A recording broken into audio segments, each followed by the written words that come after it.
Thank you for listening to this podcast from TRE, Talk Radio Europe, your voice in Spain and around the world. For more information, please visit TRE.radio. TRE in the afternoon.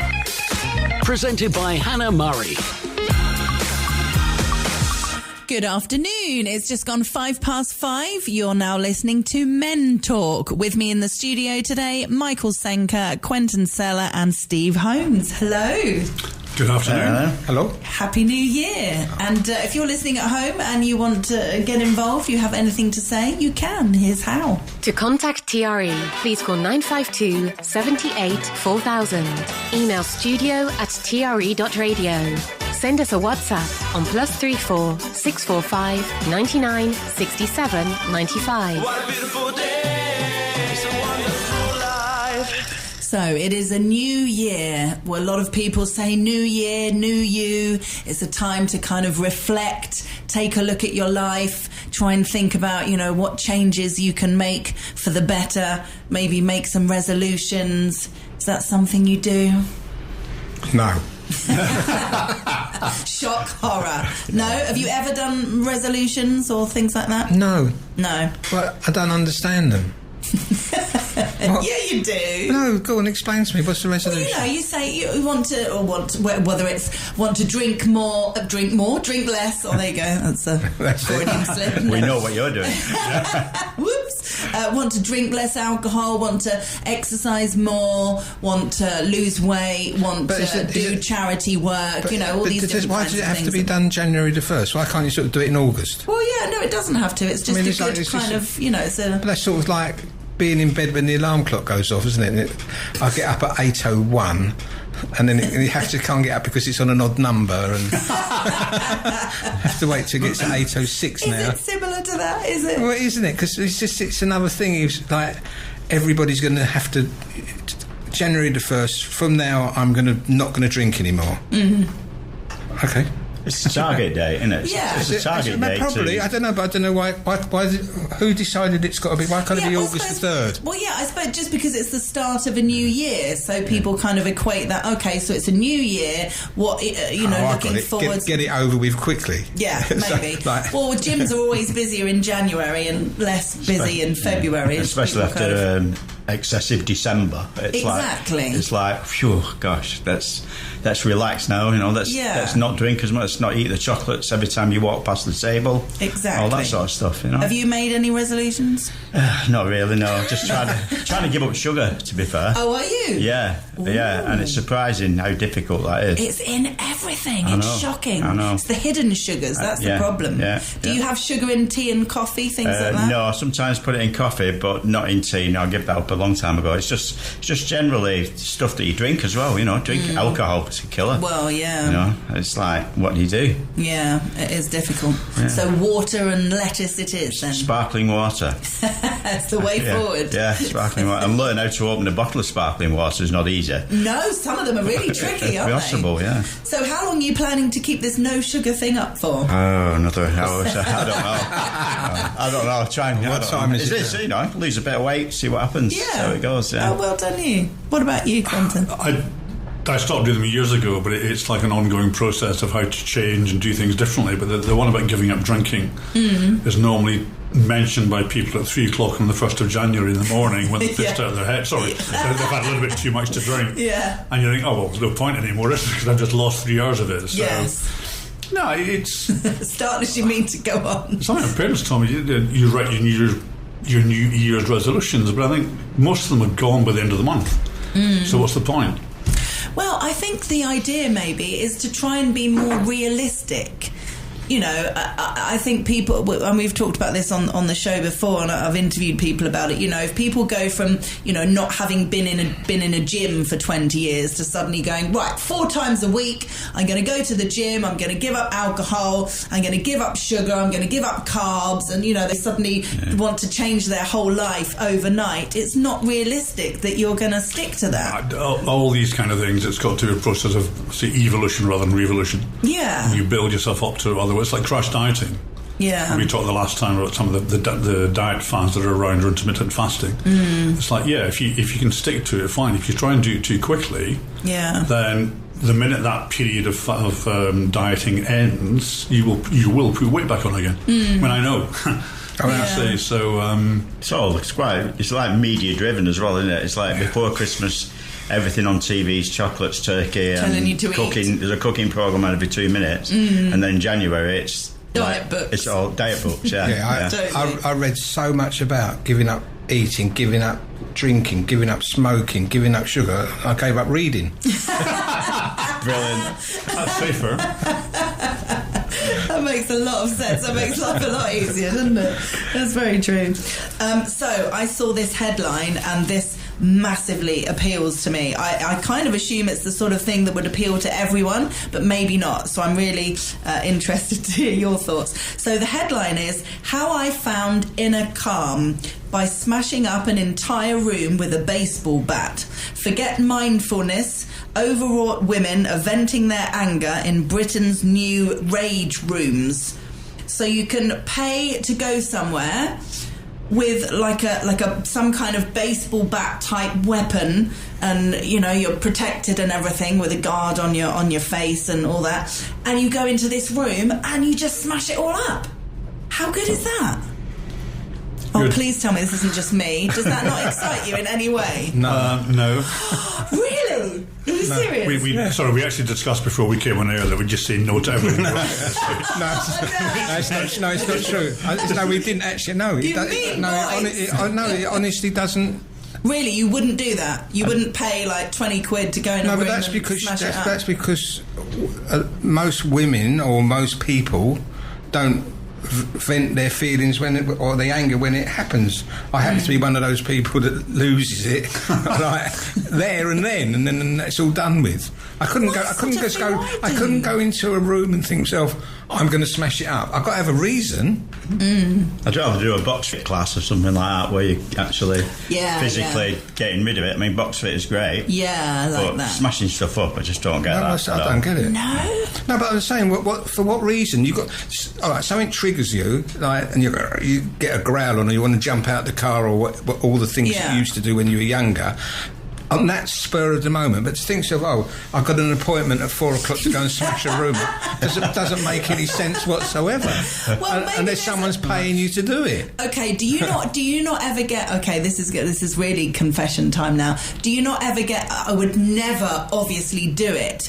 But if you're in like a really posh store or something, do you not ever kind of visualise? Hannah, you need treatment, sweetheart. You don't kind of think it would be really fun to just like push all the glassware onto the floor or something? Obviously, I would never do it. It's just like a quick little thought. I understand why they've got the padding on the wall. You thought it was soundproofing, but it's not, is it? No, I think it's the kind of thing that I'd prefer to do, though I have never done it either, is pull that bottom left-hand can out of the stack that somebody's made in a supermarket. Exactly. So they all fall down. We used to do something when I was a kid. There used to be long gone now. There used to be a little mini supermarket, and I'm talking about when I was like 10 or 11 years old, and they used to lean all the cans up against the window. Yeah. Right, so that it would be like a massive pyramid, and you could just gently bang the window, and you watch the cans slowly go back, and then push it a little bit more, and then hold all the cans, because the glass has to be springy, otherwise it breaks. Yeah. So it just springs, and you could push it, and all the cans would go all over the shop, and then they go in the morning, and they think, how come these cans every day? Yeah, they think someone had broken no CCTV, but that was great fun. But isn't it the same? But that was spur of the moment. That was It wasn't let's go down and knock the cans down. And no. They probably thought Hannah's been round. Yeah. Have you not seen those videos of dominoes or Lego, things like that built? Like I would not have the patience to build them, but suddenly you just push the end and then the whole thing. That's fun. That is great. I enjoy watching that. Yeah, I'd love to do that. The look on your face of the enjoyment you was getting, and even thinking about smashing up, was scary. But if you want to vent anger, then what you do is you start knocking them down about halfway through the process of somebody setting them up, because that would really make them angry. Yeah. But it's interesting because I was talking to Giles about this, and he said it's because I'm creative. He said it's all to do with being a creative person. That idea of psychopath. No. You want to go into a room and smash it out with a pickaxe handle? Yeah, well, maybe not a pickaxe. It's the same thing as a baseball bat. Okay, but no, I mean, I would never. Oh, I don't know. You know what's so funny is we've had this conversation before. When you talk to the women about this on the same subjects, which I know you do, it's such a different answer, answering. Well, the funny thing is, this article and the whole thing is geared towards women. So I don't quite know why. Whether they're saying that men do express their anger more than women do. So what therefore, happens this is a good the outlet for women. The men drive the women to it. And the men are doing this all the time, and the women are being like very nice and polite, and then all of a sudden they go, put me in a room with a baseball bat and I'll vent my feelings there. I think it would be so much fun. I mean, it's also the kind of... Because you would never, or a normal person wouldn't kind of destroy property in such a way, you know, that there is no, you know, you wouldn't go into your own house and do that, and you wouldn't kind of do that to, well, you shouldn't be doing that to a person, you know, letting your anger out on someone that you know and love. Obviously that is wrong. So this kind of gives you do it to someone you don't love? No, but it just kind of gives you it's an escape from being ladylike as well. You can just get in a room and bash things true. up. Yeah. Oh, it appeals to me. I'm going to dream about that. We have people messaging. I better check my messages. Oh, here we go from women. Julie says, I'm with you, Hannah. A long-time serial killer of inanimate objects. Just don't have the energy anymore. Cookie says, Hannah, you need help. And then she says, I'm not generalising here, but I think it would be good for menopausal women. Or possibly. That's not me, by the way. But yeah, no. Yeah, I guess, yeah. I can see why. I can see she's laughing at me now. Okay, let's move on to fitness. DIY tests that reveal how fit you are for your age. So let's see how many of these we can do. Either if you think you can do them, or we can try and do them now. But we'll see. We're on radio, Hannah. Nobody will see it. I know. You're taking into consideration that I do spend most of my time in a wheelchair. Yes, we don't have to do it now. Okay. Just imagine. Rise from sitting on the floor without help. So I have to say... Or making a noise. That's a whole different thing. I have to say that I did try these earlier. So I've already kind of... Steve, you look like you're preparing to do this. Yes, I was going about to do that, yeah. Go on then. Go on. Get out of the chair. Yeah. So sit on the floor. Oh, sit on the floor. Yeah. Okay. Sit on the floor. So I did it with my legs crossed. Oh, no. Well, that's always difficult. Oh, okay. So sit on the floor, and basically you stand up, so without putting your hands or arms on the floor. So you can move your legs. What time? Did you not just lean on your arm? No. Oh, did you? You sure? Yeah, I did. You did lean on it. I'm lying. It's quite hard, isn't it? Yeah, it's impossible unless you can sort of rise. It's not impossible because I did it. Right. No, I just if I get down there, I just look around for something else to do whilst I'm there. Make the most of your time on the floor. Come back Wednesday and get me. There's another one which you did there. Sit to stand from a chair. Again, not using your hands. Yeah, so that's obviously a lot easier. Yeah. Quentin, you got it? Yeah, well done. Yeah. Oh, we're all doing it. Michael's in. Yeah, well done, Michael. We've all done that. Check your walking speed.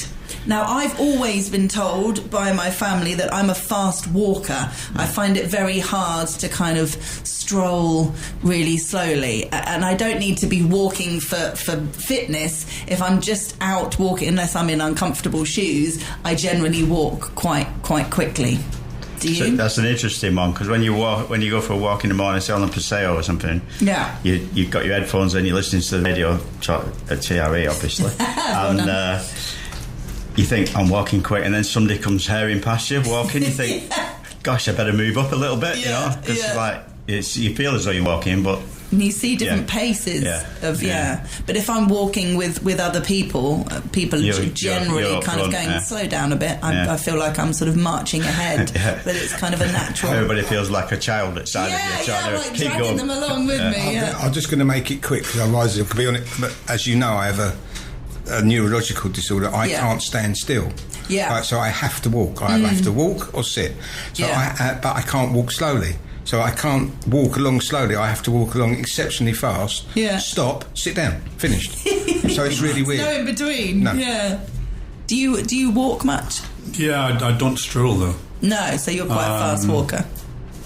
Yes. Yeah. I leave my wife behind, which she doesn't like very much. It's Well, we should all walk together then and see if we all think we're fast walkers, whatever. Is that after we've got up from the floor without using our arms around the chair? Well, the exercise class starts at 6. But you always look at the Olympics. They have like the walking. Yeah, that's weird. Yeah, they do a weird. To me, that's like having something like the loudest whisper competition. I mean, what is the point of seeing how you're nearly running? Run. Just run. Just run. It looks like great exercise though, doesn't it? Because they move everything. Yeah, but when you see them standing still, their joints are all over the place. They look like Mr. Tickle from Mr. Yeah. Push-ups. I'm 74 years old. I'm happy to get up. I'm on about a push-up. Fair enough. I don't know. Sorry, how many push-ups can you do? I don't know how many. Probably not many. Sorry, are you asking anyone? No, you got no volunteers. I can't remember the last time I did a push-up. No. I used to a lot, but not. Yeah. My stomach gets in the way, so it's like my arms aren't long enough. Do well, as you know, Hannah, we do Pilates. Yes, so we do. We're quite very good. Strong in that. Very good. Core. Have you noticed a difference in your general kind of strength? Absolutely. Yeah. I wish I'd done it years ago. To be fair. Yeah, it's so good, isn't it? It's better than going to the gym, without a doubt. Yeah, it's good. Really good. This is a weird one. Test your grip strength. This is all to do with handshakes and how people shake hands, whether it's kind of a strong shake, a kind of gripping one, or like a weak kind of, what do they call like a wet lettuce? Wet lettuce, yeah. No, this would be my normal handshake. Okay, yeah. So it's a grip. It's like a proper. Yeah. It's a man's grip. Like always, I was always taught from a very early age. Yeah. You got to have a man's grip. Yeah. Putting a wet. But I don't think of myself as doing a man's grip, but I would grip as well.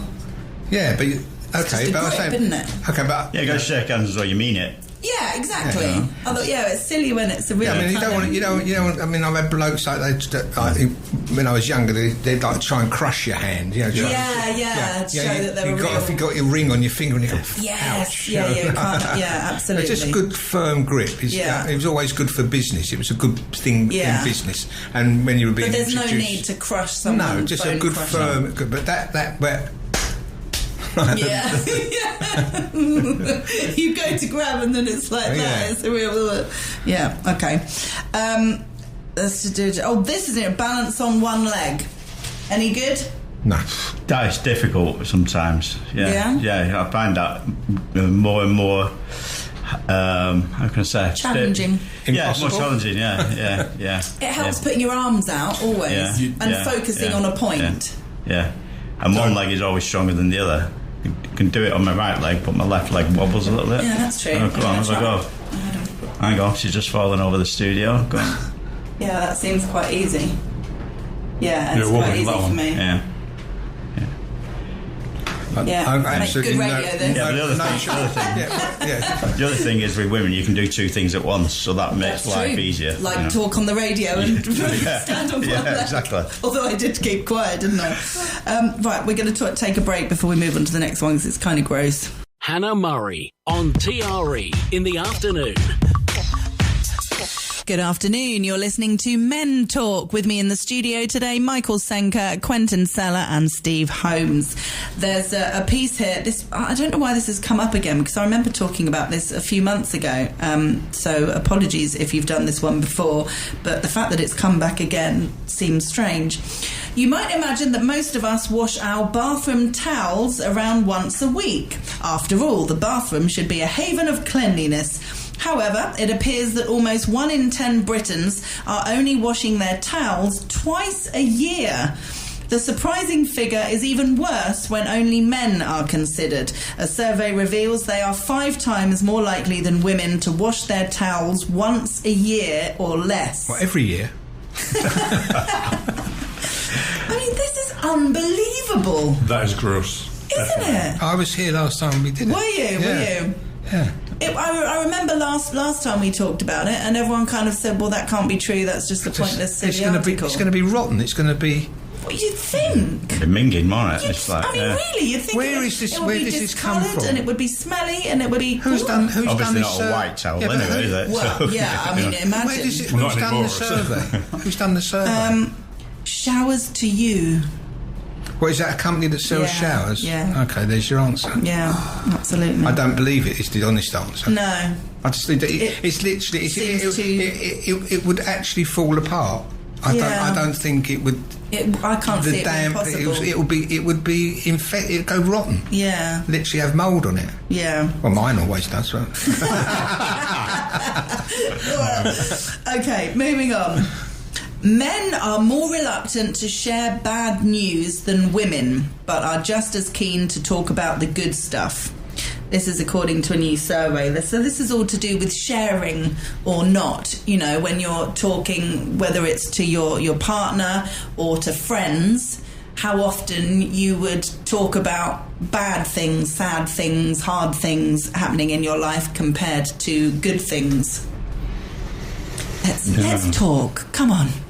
This is the thing that's happening now, isn't it? I had this conversation earlier today about there's always somebody, you know, there's this health thing about sharing, caring, all that. It's like, it's difficult, you know? It's like, what you're going to say to people? Are people really interested, you know? Yeah. You know? If they care about you, absolutely. As a family, and as a family unit, like me, Patty, me, Sarah, we will talk about all our, you know, like, issues. Mm-hmm. But apart from that, I don't know. I don't really. No, but if you're speaking to your family about it, then that's great. Yeah, but I mean, there are some people that don't. No, but when you say talk about sharing bad news, is it bad news about yourself, or do you phone your mate and say, "Yeah, have you heard about so and so?" It's just like. I think either or. That's gossip, isn't it? Well, yeah, but I mean, I think that they're kind of making the point that, you know, if men are talking to other men, they're much more likely to talk about positive things. You know, I just won some money on the football, or whatever, as opposed to say, my wife and I are having a bit of a struggle. Do you know what I mean? That kind of thing. I doubt I know any one man that's going to say that to another man.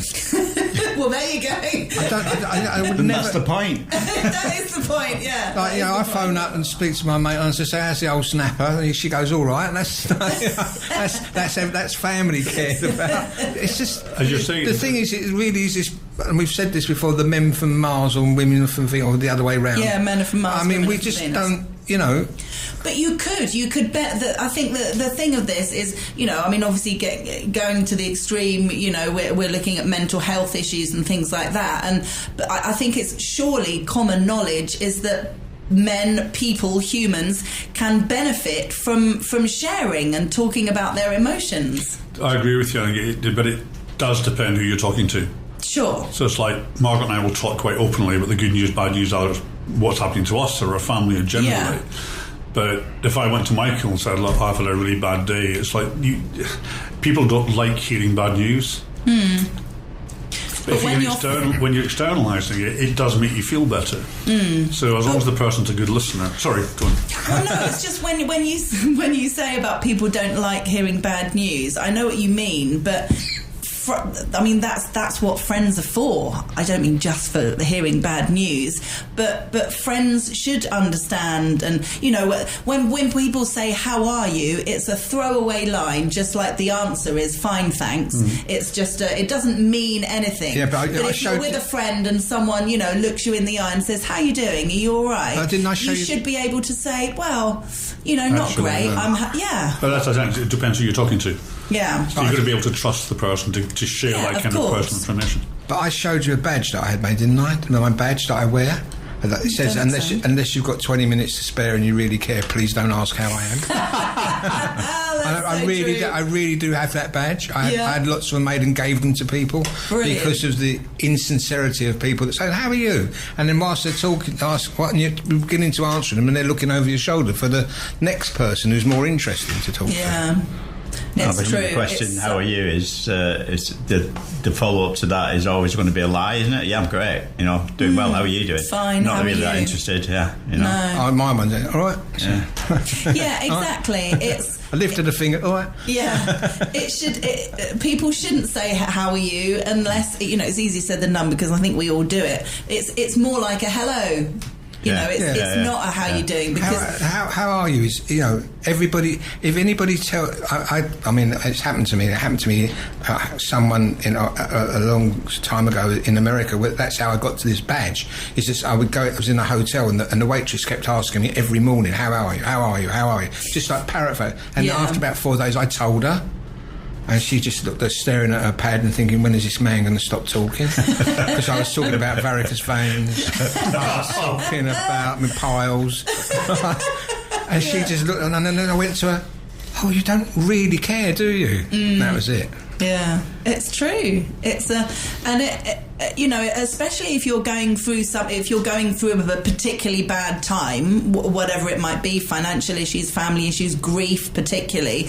When people ask you how you are, it's sometimes not. Most of the time, to be honest, it's not appropriate to give an honest answer. No. Often there isn't time, and it's just easier for everyone involved to kind of go, fine, thanks, are you all right? Because to give it, as you found out, Michael, to give it... Well, to really trust somebody to tell them what you're really thinking. There's a big trust element involved to be able to say to somebody what you want to say. Yeah.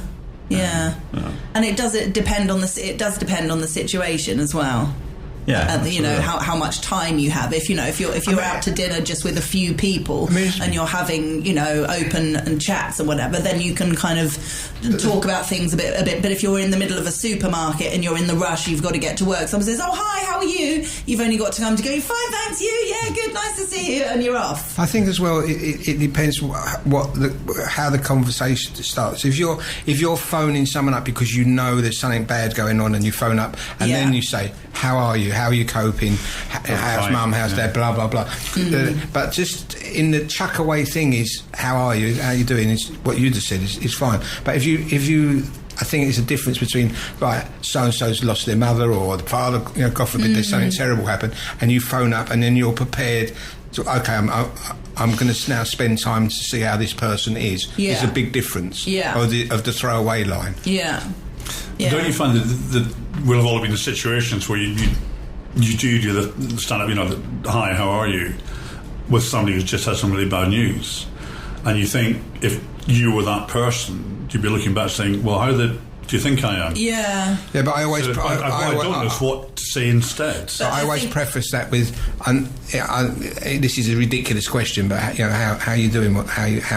I always sort of lead with that first of all, because then it does give an opening to maybe get some feedback. Yeah. But I think, speaking from personal experience, it is always nicer when people say something than don't, because people feel awkward and don't know what to say. A lot of people think, well, I won't say anything because I don't want to upset them, I don't want to embarrass them, I don't want to remind them of something or whatever. So sometimes, and if you kind of, I'm talking about in the early days of a trauma or something, if days and weeks go by and nobody says anything, you kind of go, have people forgotten? Like, why is it? So it's so much nicer when people do say, oh, how are you? And you can say, oh, yeah, okay, and it's because you feel like people care. So I'm really conscious of trying to, be like that with other people, because, if nobody says anything because they think, oh, I don't want to upset, then suddenly you're thinking, why is no one saying anything? It's weird. No, somebody says quite openly, it's like, hi, how are you? I'm fine, thank you. That he will say those words. Yeah. It's like, well, why are you asking me how I am and then telling me how you are? Because you haven't listened to what I was going to say to you about how I am. Yeah. And then you don't hear what they're saying next. I think the way that you said it, Michael, about I know it's a ridiculous question, but if it's how are you, if it's that kind of traumatic situation or has been, that's a very good introduction. Yeah, definitely. It's better than getting it. Better than sending someone a WhatsApp and like, sorry to hear about your mum. Right, thumbs down, like emoji. Yeah, exactly. Or it's all in how we were talking about this earlier. It's how you say it. If someone's just lost a loved one, you don't go, "Hi, how are you?" Oh no, but my mother-in-law was the worst one. It was like, sorry to hear about your loss. LOL. Oh yes, I know someone that does that. Right, she thought it meant lots of laughing instead of laughing out loud. Yeah. I never know what that means anyway. So. Yeah, no, I know people that do that all the time. Sorry for your loss, LOL. It's like, no. It's not that funny. No, exactly. Know what you're saying. Yeah. Right, we better take another break. Hannah Murray, TRE in the afternoon. Good afternoon. You're listening to Men Talk. With me in the studio today, Michael Senker, Quentin Seller and Steve Holmes. See, we're talking about the importance of talking more, and during the break we were sharing. It's good. It's a lot better than standing up off the floor without using your arm. Exactly. This is an interesting one, an article that says we spend a large chunk of our lives with our colleagues, so it's not surprising that many people find themselves falling for someone they work with. But those who do so may well be slowly losing the trust of their workmates without realising it. Those enjoying an office romance tend to have unrealistically positive views on how their relationship is perceived by colleagues. Interesting. Yes, I think that makes sense. No one's got anything to say. Well, no, I think if two people started a relationship at work, I think it would be easy to kind of think, that there's, I don't know, it's kind of hard to explain, but I know what I'm thinking. Does it still go on, an office romance? You're not even allowed to say you look nice. You're not. How does it start? You can't walk in and say, "Hello, darling. Oh, hello, sweetheart. You look lovely. Oh, you look terrific in that." You'd be in HR. You'd get kicked out. How does that even happen? I know. Well, people go for drinks after work, office parties. You know. It depends if you're looking at it from if you work in a very competitive environment. And you're thinking, right, what are they talking about? Yeah, what's exactly. the pillow talk That's going the on? thing. Who's talking about so-and-so? Yeah, I mean, or if the person has more power or is higher up the organisation. It's all... That's where it that's can mistrust, go. isn't it? I mean, I used to have the most fantastic relationship with someone when I was at work. But I was working from home. That's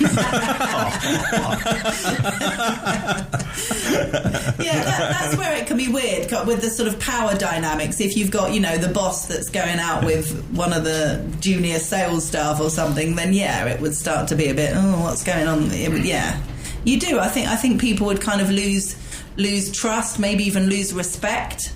It used to happen a lot back in the day. That's actually where you met a lot of genuine office romances went on to be happily married couples and family units. But nowadays you can't do anything like that. You really can't. You can't. You are, I'm reading all the time on different things on Twitter and the different things that so-and-so I've been abused by my boss. How? Well, he told me I look nice today. Well, okay. That's crazy. Okay, right. That is now an offence. I mean, I saw the most ridiculous one the other day when a woman's gone to the hairdresser, and the hairdresser said to her, "Do you mind if I touch your hair?" There is. He felt the need to. They now have to ask permission to touch your hair in the hairdresser. There's a male hairdresser. There's a male hairdresser, and a woman's. Okay. What if she said no? Go and get his yearly towel and shove it on her head. No, but I'm saying it is. I mean, office romances used to be the thing. Wherever you worked, there was always, there was always a couple. They would flirt together. It was actually quite nice to watch it bloom. And even when they thought it was secret, everybody knew. Yeah. That's when the men gossip. That's when the men talk to each other. Yes, absolutely. So no, I don't think it happens that much anymore then. I don't think so, no. I just think it's funny that they just don't talk about it. It is this whole the difference between men and women. You ask these questions to the ladies. They love it. Is there office romances? Divorce rates fall as men become better husbands. Breakups at their lowest since 1970. Divorce rates have plummeted to their lowest level in more than 5 decades, thanks to men being more committed to their marriages. Researchers found the decline is almost entirely down to a fall in the number of wives filing for separation. They argue that this is because men's increased commitment means women are far happier in their marriages.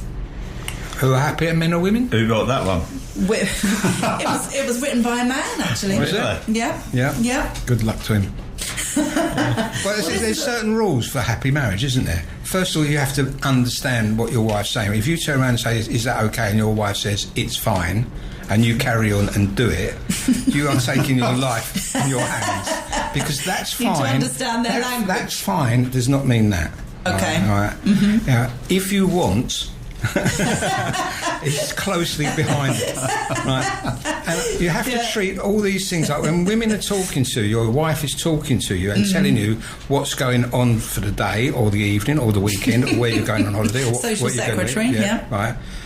Treat it as though you've just been presented with a document at the end of an Apple thing, and just click on I agree. Right? Don't bother to terms and conditions. Don't bother to read it because you won't understand it. Just tick I agree, and everything will be fine. Mm-hmm. And you think that's the answer to a happy marriage? It's not the commitment to it. I've just listened to Michael. It's just apathy, really. Just get on with it. You know, it's like can't be bothered. It's like no. Listen, the thing is. I mean, nowadays, Patty and I, we're together like most days, all day. You know, her greatest thing is if I go out somewhere. Go. Greatest thing. Go on the radio again. Get out of the way. Yeah. Can't you go into the book show as well? Right? But there's things, women talk about, and there's loads of obviously books about this, and the idea of, that you need to work at a marriage, and that you need to work at a relationship, and you need to put effort in, and all that kind of stuff. Do you think as you get older and as you've been together longer, that you that you think about these things, or that you kind of think about them less? Honest, I don't want to turn into a therapy session, but.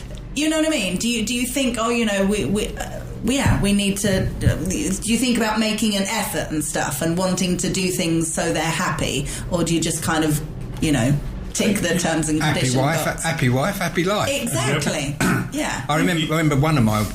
I remember talking to one of my wives, saying to her... One of my wives... What would you like for Christmas, darling? And she said a divorce. And I said, well, I was hoping not to spend that much. Oh, God. Quentin, you were going to say something? Yeah, I mean, we've been married just over 36 years now, and there's been good times, there's been bad times. But you learn... I would say that the day you wake up not caring about your spouse or your partner is the day you should stop it. Yeah. Because, as Steve said, it's apathy. Yeah. You can't do it all the time. You get things wrong. But at the end of the day, if you don't want to make each other happy, then I would like to publicly say that my old woman is like the best in the world. Oh, see, I mean, to put up with. I'm not being. This is not a joke, but to put up with me is something that's you deserve. I mean, 30. Yeah. With me 30. I think we can all agree on that one. Yeah. Well, actually, no, I think my wife is the best woman in the world. But 38. I think it's about 38 years. His wife is the. But she knows my wife. She's seen what my wife goes through. That's funny. Yes. We better take a break. Hannah Murray, TRE in the afternoon. Good afternoon. You're listening to the last part of today's Men Talk with Michael Senker, Quentin Seller and Steve Holmes. There's an article about ageism. I find this really interesting. I have a few opinions on this. You might be surprised to hear. Older people overwhelmingly suffer from ageist attitudes, with children as young as 4 contributing to negative stereotypes. People have asked young children to draw what they think an older person looked like. You get little drawings of an old lady with a stick when actually you have grandparents in their 40s. It goes to show how children are picking it up. My kind of thoughts on this, I remember having long conversations with my mum about ageing and getting old, and so many people, you may be able to relate to this, so many people feel younger than they are, mentally feel younger than they are, and don't kind of age at the same, minds don't necessarily age at the same way as bodies. Sometimes it's the other way round, but whatever. Aging's a weird kind of thing. And I've listened to so many kind of podcasts and other people talking about old people and saying it in a really kind of flippant way, and I'm really interested as to what constitutes as old and why. I read an article the other day talking about an elderly woman, and she was 74 when I read slowly in the, and I was like, I wouldn't talk about a 74-year-old as being an elderly person. Well, and then I thought, well, what is old, and who decides what old is? Go on. It's relative. Yeah, as you say, if a 4-year-old looks towards me as a grandfather, to her I'm old, or him I'm old. Yeah. But from ageism point of view, that what I have found is my tolerance has got less. Mm-hmm. I'm much more blunt in what I speak about and how I say it, albeit mostly politely, but you still, as you say, Mr. Grumpy, it comes through in that kind of way. Mm. But what is old? Used to be people who'd retired. So mid-60s, now it's probably later. Would you be offended? No, I'm not talking about a grandchild. Would you be offended if a 40-year-old, 50-year-old, whoever talked about you being old? Absolutely, you would. A 50-year-old, without a doubt. Yeah, you don't feel old, you don't want someone to look at you and look at the colour of hair or whatever and just decide or you're old. Yeah. No, but it's and I get that. I totally get that. My mum had a real issue with it. The thing is one of my things is some people get old, mm-hmm. and some people get older. Mm-hmm. So what happens is, I feel very much that I've got older as opposed to old, because I still have my 1970s haircut. I still try and wear fashionable clothes. I try and keep myself looking younger, even though I know that I'm old. So I don't feel old, even though I've got the creaky things and take the medications for this, that, and the other. I don't feel like an old person.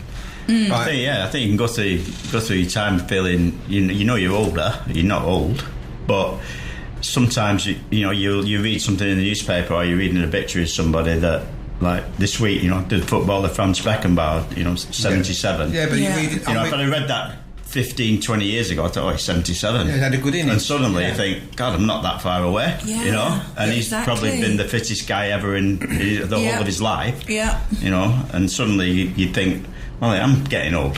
Yeah. Yeah, but that's happening a lot for me at the moment. Is I'm reading a lead singer of a group or a footballer or somebody else, and I'm thinking I'm 5 years behind, right? Yeah. And I've just taken out a 4-year lease on my car. Exactly. But you know what I'm saying is it's getting to the stage where do I even bother to buy CDs? And am I going to listen to a whole one? No, but it's. You're reading it every day. You're reading 71, 72. So and you think, so hold on, I'm on borrowed time here, but I don't feel old. I feel like I'm talking about next year's holidays, or buying a car, or let's go and buy some new clothes, and looking at skinny jeans. But I think that's great, because who wants ever to be at the stage where you're thinking, well, clearly I haven't got long left, so what is the point of thinking about a holiday or buying new clothes, or and obviously if people have serious health issues, then that will happen to people being at that stage, not to everyone. But that's another thing, of course, is that medication and doctors and things in hospital now keep you going. I mean, I've had a triple bypass years ago. I should have been dead at 60, because I had a heart attacks at 60. When my parents, and their age group, my dad died at 69 with a heart attack. So, things didn't keep you alive. Now you've got you've got your diabetes medicine, you've got your cholesterol medicine, you've got your aspirins, you've got all your little pills. All the things that weren't available sort of 40 years ago. When I was a kid, I didn't know anyone who was 74. No one was 74. No. Well, people retired at 65 and died at 69. That's right. That was life. I have a question for you. At what age or situation in one's life do you stop falling over and start having a fall? Great one. Not good question. I think about that all the time. Yeah. And I hear people using different expressions about different people, and I'm thinking, oh, they said they fell over, or oh, they said they had a fall. Like, I don't know the answer to that. I certainly don't think it's an age thing. I assume it's a mobility thing, maybe. I don't know. I certainly fell out of bed. I think it's an age. Okay. A few times I fall out of bed. Yeah. I think it's an age coupled with mobility. Yeah.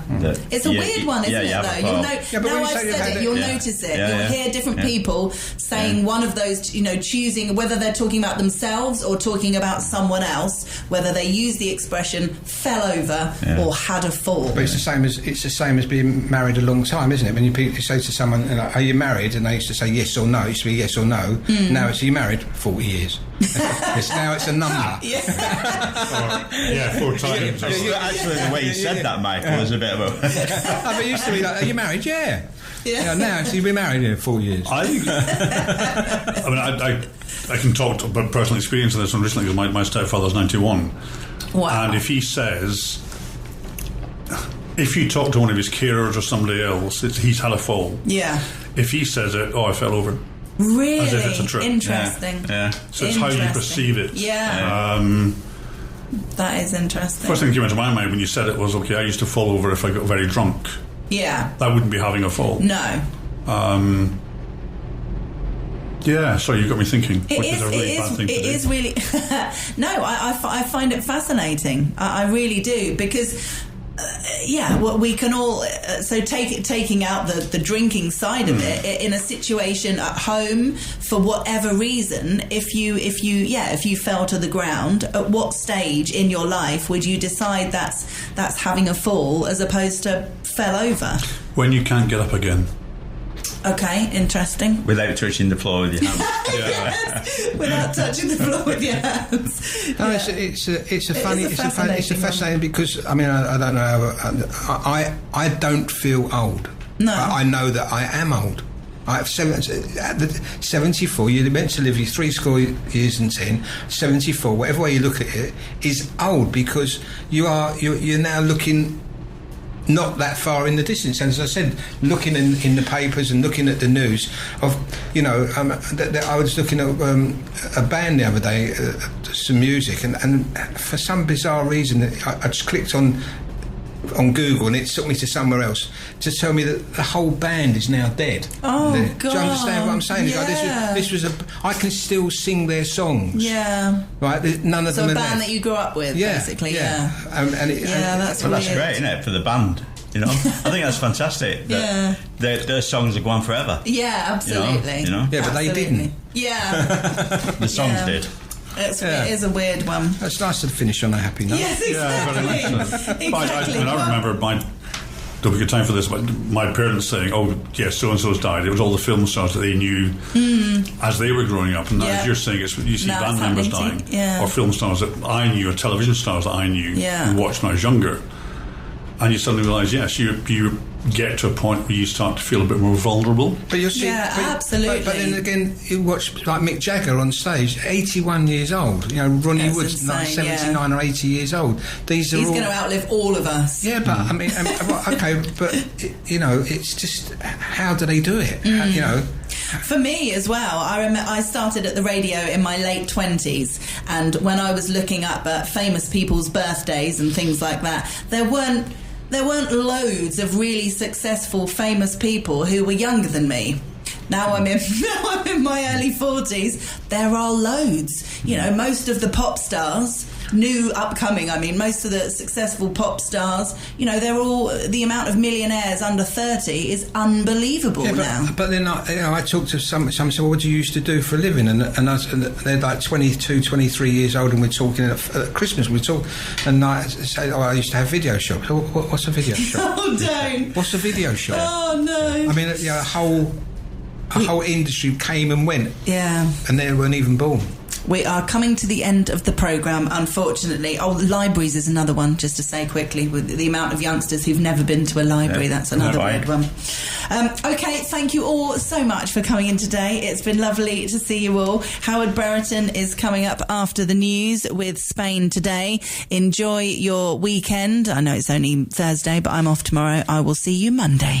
You've been listening to a TRE production. If you've enjoyed this programme, there'll be another episode waiting for you next week, right here on this platform, where you can also access our extensive back catalogue of shows and interviews. For more information on our live programming, social media channels and apps, and how to contact Talk Radio Europe, please visit tre.radio.